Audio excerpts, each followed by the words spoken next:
You are listening to Insurance Untangled podcast, where we explore the various challenges faced by dental practices due to their reliance on insurance. In this podcast, we dive deep into the issues surrounding dental insurance dependence and offer practical solutions and strategies for reducing your reliance on insurance. Join us as we interview industry experts, share success stories, and provide valuable insights to help you take control of your practice's financial future. Welcome to another exciting episode of the Insurance Untangled podcast. I am Ben Tuyene, one of the co-hosts of this podcast that is dedicated to helping practices that are tangled up with insurance. We talk about topics that help you take more control and create a bigger, better, brighter future for you, your patients, and of course your team members. Today, I have my two co-hosts. I got Naren, who's going to help me interview, and we're going to prod Jordan or poke him with some questions today. Is that what we're going to do? Okay. Yes. Talking about pokey balls before we recorded this. So Maybe that's why it was in my mind. Pokeballs, yeah. or Pokeballs, depending on how you want to pronounce it. Yes, depending on how American you are. Yeah. Yeah. Well, good to chat with you, gentlemen. So today we're going to talk about subscription revenue reinvestment strategy. So this is a fun topic, Jordan. For those of you that know Jordan, he is all about creating reoccurring revenue, a pipeline business, right? Yeah, baby. And that's one of the things I really love about Jordan is just his brain. His nickname is Mr. Pipeline. Mr. Pipeline. There you go. There you go. I often take thought about like having like an underground pipeline to Jordan's house just to kind of, honor his business, his pipeline business, right? That he built. It just keeps pumping money, pumping oil. Yeah. Yeah. We could charge kids 25 cents just to go through it, right? Yeah. Let's do it. Yeah. So without further ado, Jordan, we're gonna poke you with some of these questions here. So what is reoccurring revenue from a membership plan or from membership plans, I should say? Yeah. So for those that may not know, because there's always a segment of those that maybe don't know what a membership plan is. So first of all, recurring revenue is the holy grail of business revenue. If you look at some of the most successful businesses in your local city or state that have the biggest buildings, most likely they have a recurring revenue model. Think your insurance companies. They have a recurring revenue model. Although we may not like insurance companies and what they do to their practice, they actually have a really good business model. Oh, yeah. If you're here in Utah, like myself and Ben, in Lehi, Utah, we have some of the biggest buildings here that are software companies that utilize recurring revenue. So recurring revenue is a subscription type revenue in dentistry through a membership plan where patients pay a monthly or yearly subscription revenue to be a part of your practice and to get savings and benefits when they join your practice. So recurring revenue is the best business model that you can implement in any type of business. So the reason why is so recurring revenue is predictable. It comes in every month when structured correctly, at the same time, the same day, and allows you to budget and plan for your business growth. And today I want to talk about what practice should be doing when they build up enough recurring revenue from their membership plan versus sitting on that revenue or worse, looking at the bank account at the end of the year and getting taxed on all of it. So we're going to be talking about reinvestment strategies today. Thank you, Ben. Thank you, Jordan. Before we jump in, I have a crazy question. Can somebody define recurring versus reoccurring? What's the difference? I don't know. It's the English language. Some people say reoccurring and people say recurring. So maybe Actually, there is a difference. And is there? I just have no idea. I just Googled it, and Google is giving me a link to Grammarly. Something that is recurring happens over and over again, possibly at regular intervals. In contrast, something that is reoccurring is simply happening again, but not always repeatedly. Oh, interesting. Yeah, so we cannot say reoccurring. So recurring recurring. is recurring revenue. Yeah, or subscription revenue. Same thing. One of those interesting things in the English language, like lie and lay, for instance. I remember when I learned that in college, stupid and I'm English language rules. Yeah. It's like, just rip my brain out. I'm gonna go back and doing Psalm 1, where Psalm 1 makes a little bit more sense. It's a little simpler. But no, this makes sense. So Recurring. Repeat, right? Happens over and over Repeat. and over and over again. At a certain interval, like it's the exact same interval, whether it's weekly, monthly, or annually. Yeah, recurring. And then reoccurring, and happens again, but not always at the same frequency. Same time. Sure. May not even repeat like forever. It might happen again. Like it's like, we see a bear, but doesn't mean every Friday at 4 p.m. Right. Sure, but every time you go to Yellowstone, you can most likely maybe see a bear. Yeah. So it's a reoccurring event, but it's not a recurring event. Interesting. I didn't know the difference. So the appropriate word for this is recurring, right? Recurring. Okay. Recurring. Yeah. Anyways, I just was curious because I know we use it interchangeably. I always use the word recurring. I never use reoccurring when I talk about revenue. Yeah. That's great. So but I didn't know that. I didn't know why. I think recurring just sounded better. No, I think I'm the one that said reoccurring in the beginning. So I think Ben, you may have said reoccurring, but then I think Jordan changed it. He wrote it, recurring. Yeah. So you corrected me. Well, I can claim English as my second language. That's my defense every time. That's I make your defense. Mistake. Yeah. Dang, I can't do that. I wish I could. Anyways, guys, let's get back in. So when a practice is growing, it's recurring revenue. Now, so that means, let's say first month they were making $5,000, and then they keep adding more membership plans. Now they're making $7,000 a month. Next month they're making $9,000. So let's say their recurring revenue is growing. How do you invest? How do you best use these newly created funds? Right? It's like money you didn't have before. Yeah. How do you use it in a smart way? Well, yeah. The first problem is practices. Most of the practices that I speak with don't view it this way, which I think they should. It will help them and their patients to their advantage if they think about reinvesting the new funds that are created from the membership. And we'll talk about several different ways to do this, but most practices, I remember talking to a practice, I won't say his name to embarrass him. And at the end of the year, he would look into the bank account because he used a separate bank account to collect all of the subscription revenue from his membership plan.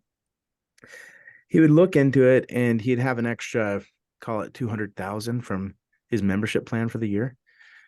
And he would just get taxed on it. He wouldn't use it to reinvest back into his business or back into a couple of things that we're going to be talking about. So as you're creating this new revenue, and you may be getting this revenue from your existing uninsured that you haven't been getting before. So the smartest thing you can do is to reinvest into what we call membership marketing to get more of those same patients, right? That will subscribe to your dental practice. And as you continue compounding that recurring revenue stream, taking all or a certain percentage of that predictable recurring revenue and reinvesting it into marketing, like that's into successful marketing.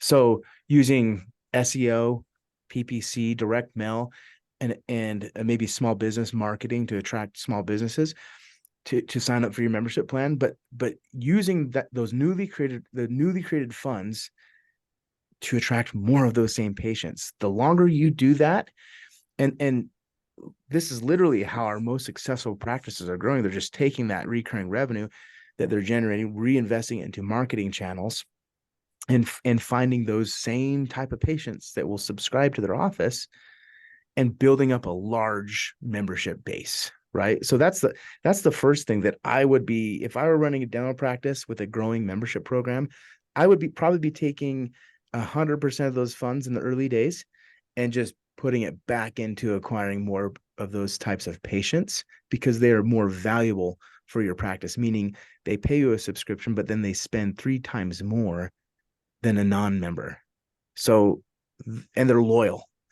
They're loyal with their wallets as well when it comes to the persona of that patient. The second thing I would do is reinvest into like new technology. I always like the digital technology that's coming out, like the CEREC machines that, they keep coming out with new machines. I know my dad at the dental lab just reinvested with his new revenue into large milling machines that Sirona makes, or Dent Supply Sirona now. But also investing into like education so you can offer new high value services like implants or all on fours and things like that. Like I know there's institutes all over the nation that teach general dentists on how to correctly do these clinical procedures to help patients and to generate more revenue for the practice, right? So reinvesting the revenue from your membership plan into flying out and going to those courses and learning those skill sets. So then you can go back to the marketing channel bucket and reinvest back into that bucket to get membership patients that need implants, membership patients that need all on fours, right? That's how I would be thinking about my reinvestment strategy if I had predictable recurring revenue, which I do. And we have reinvestment strategies with a certain percentage of our recurring revenue.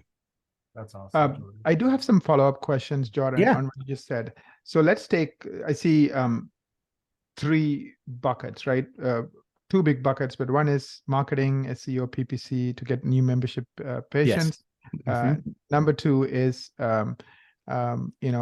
whether it's technology or education, right? Yes. Anything to up your game so you can provide higher value services. Exactly. Drive the amount of revenue per hour that you make. So let's look at the first bucket. Do you have any guidelines on what, let's say I'm making 10 grand, what percentage of that you would put it back into marketing? Let's say I'm making 10 grand a month, and then also, would you have any metrics around, like, is it working for me? Because you could put it into marketing, but what if it doesn't work, right? So like any guidelines around that?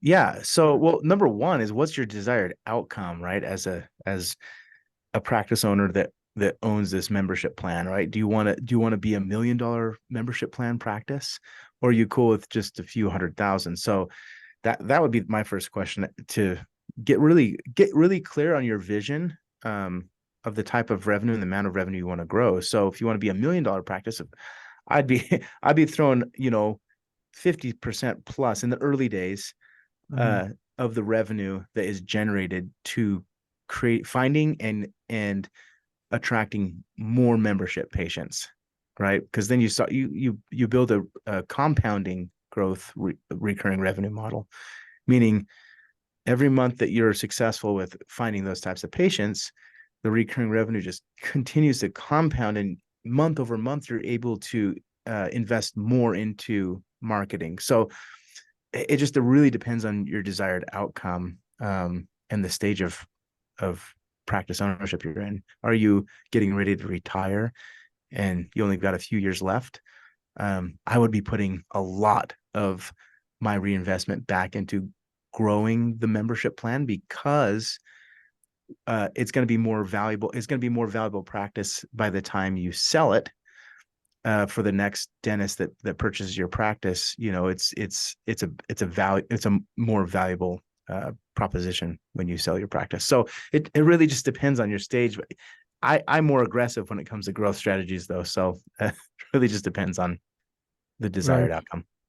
Makes sense. What you're saying is membership revenues is very profitable, right? It's like right after the beginning of the month, beginning of the year, you get it. So yeah. So not only is it good for you, but it's also good for the acquirer. So if your goal is to increase the value of the practice, you would err on the side of investing more into growing the membership plan. If you have limited time and you're trying to exit your practice, I would be spending the majority of the recurring revenue you're getting from your membership plan to growing that faster. So by the time you sell, it's a really attractive practice to the next buyer. Makes sense.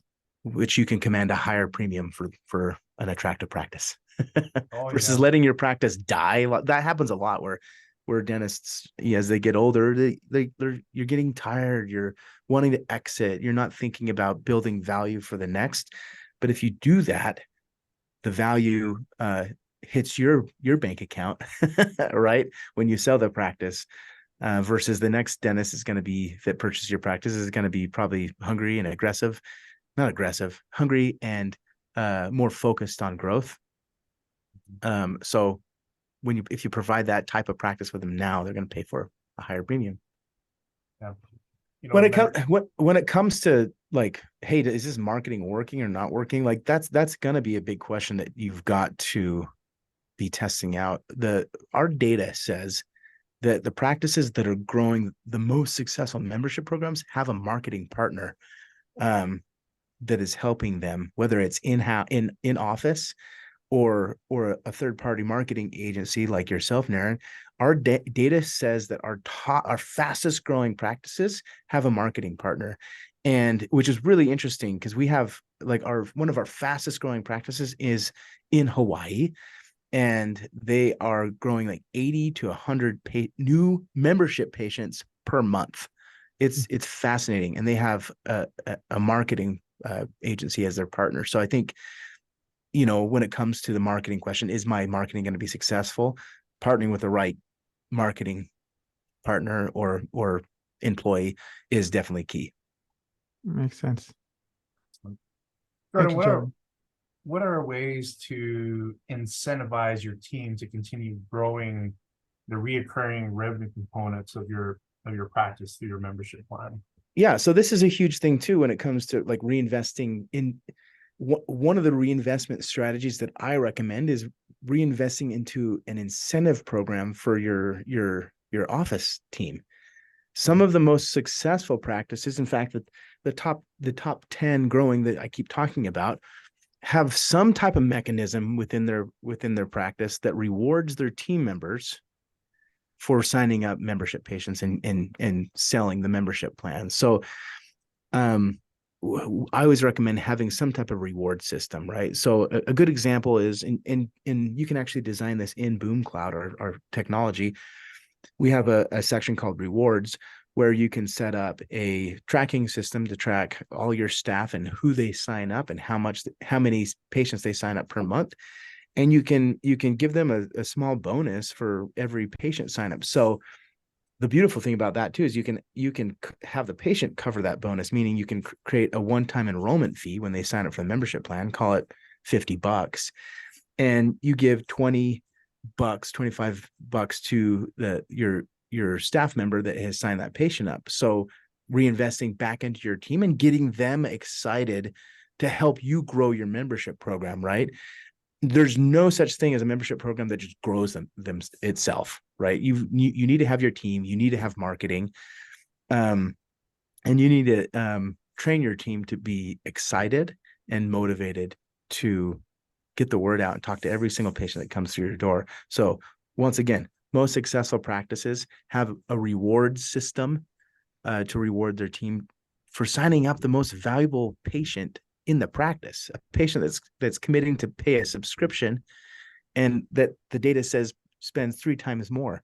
So yeah, incentivize those types of patients with your team. That's a great reinvestment strategy of the recurring. It's not even reinvesting your recurring revenue. It can be, but it's reinvesting the enrollment one-time setup fee that generates the recurring revenue, which is a beautiful mechanism to acquire more membership patients.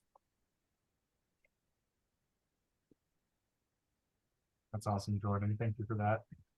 Yeah. So just to kind of sum up, so definitely you talked a lot about marketing, you talked about your team and incentivizing them. Mm-hmm. The education thing, that's not necessarily going to drive more membership plans, but that's really about, or investing in technology, that's about how do you harvest the members you have, right? So let's say you have 1,000 members and now you can offer certain things you couldn't offer to those 1,000 exactly. members. Okay. It's I call it a revenue expansion play, right? If you're able to offer higher value services, if you're not doing like all on fours or there's all sorts of things that a general dentist may not be doing that they can be doing. I'm not the expert in that, but yeah, I would call that a revenue expansion strategy after and during your growing a membership program.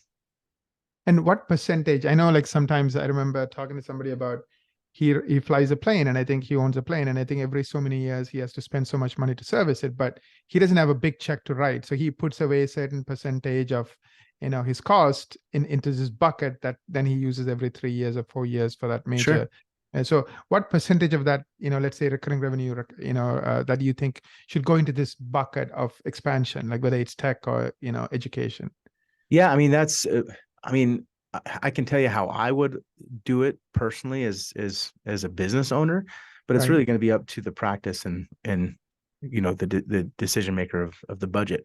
I would break it down to a percentage-based budget. I would say maybe 30% goes to marketing, right, or more, depending on once again, your desired outcome and growth goals. And maybe just break it up percentage wise, right? So 30% goes to marketing, 30 or 40% goes to education, right? And then the rest goes home to the practice owner. Got it. Right. You could break it up that way. Now, I mean, I'm just kind of talking broadly. But if I were starting a membership program today with a practice, I would reinvest 100% of that revenue until it hits, call it, $500,000 a year in membership revenue. That's kind of how I would focus on it, because these patients are such high value patients that as you grow a membership program, and I would also look at my overhead. For stage one, let's get the recurring revenue to cover all overhead. So what is that? And I would look at that and be like, okay, so let's as we're building this membership program, let's throw 100% of the recurring revenue into growing it and get to phase one of overhead killer, right? Meaning you can stop practicing dentistry today and your membership program will cover all your overhead, all your costs of running the practice. That's kind of how I would do phase one. Then phase two would be like going for the $1 million membership plan route, which is highly profitable.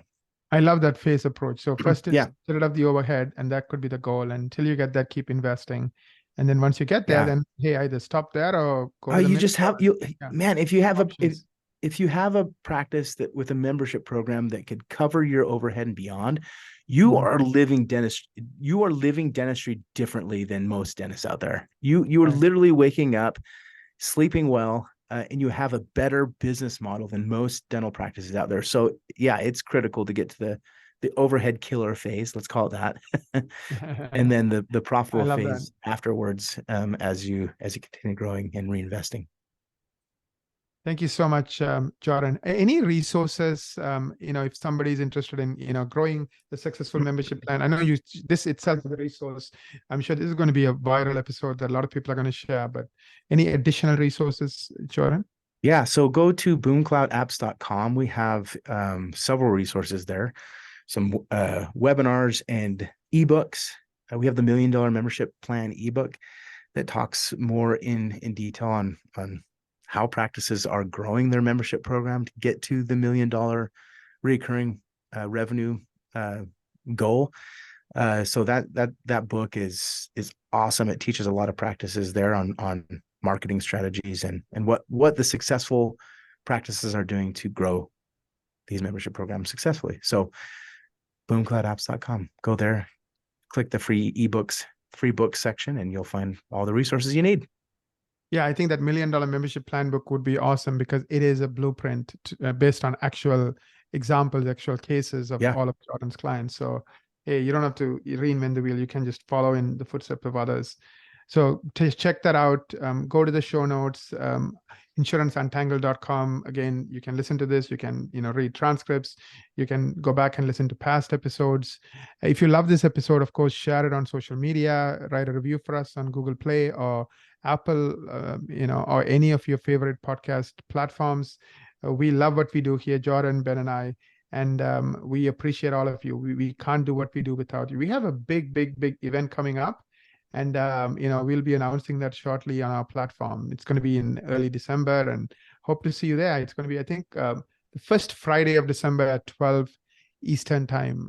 It's the Insurance Untangled Live. It's a 3-hour event with tons of CE. You will get 3 hours of CE. You're going to have 2 panels, a business panel, an insurance panel, and then you're going to have some speakers. So you're going to learn a ton. So hope to see you there. Get that 3 hours of CE. I know a lot of you want CE this time of year. So hopefully it's a great way for you to, accomplish both CE plus some good information to, make 2024 an awesome year for you guys. Thank you. Thank you, everyone. Until we meet again, have a wonderful rest of the week.